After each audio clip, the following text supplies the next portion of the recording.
ఎంఎంటీఎస్లో లైంగిక దాడి కట్టుకదేనా అనుమానిస్తున్న పోలీసులు 250 సీసీ కెమెరాల ఫుటేజీ పరిశీలన 120 మంది అనుమానితుల విచారణ ట్రైన్లోకి మరో వ్యక్తి ఎక్కినట్టు ఒక్క క్లూ దొరకలేదు లీగల్ ఒపీనియన్ తీసుకొని కేసు మూసివేతకు నిర్ణయం అంట. ఏమైంది సార్ యాక్చువల్గా ఇప్పుడు ఏమన్నది మా మీద నాకు లైంగిక దాడి జరిగింది, నాకు పరిగెత్తుతుంటే నేను కాలు జారిపడ్డా, దాంతో ఇట్లా అయింది, తర్వాత నా మీద ఇట్లా అయింది అన్నది కదా. అంటే ఇవి రీల్ చేస్తుందట.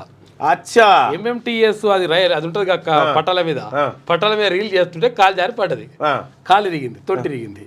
ఇరిగిన తర్వాత ఏమైంది, మా అయ్యమ్మ చెప్తే మళ్ళీ ఇబ్బంది అవుతుందని చెప్పేసి ఒక కథ అల్లింది అనమాట. నన్ను రేపు చేసానికి వస్తే నేను ఇట్లా పడ్డా, తర్వాత ఇట్లా అంతా అయింది, ఇట్లా ఇట్లా అని చెప్పేసి రేపు కథ అల్లింది ఆమె. రేపు కథ అల్లితే మొత్తం ఇలా పోలీసు అందరూ కూడా మొత్తం ఎంక్వైరీ మొదలు పెట్టారు.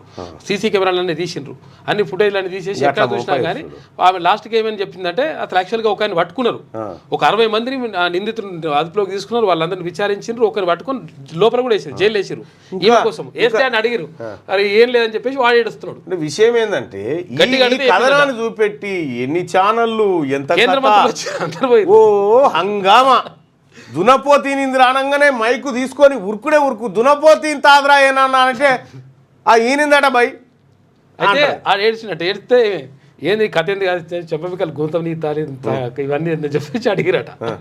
అడిగితే అట్లేం లేదు సార్, నేను ఇట్లా జారిపడితే మా వాళ్ళు తిడతారని చెప్పేసి ఈ కథ చెప్పినా అన్నదట. అది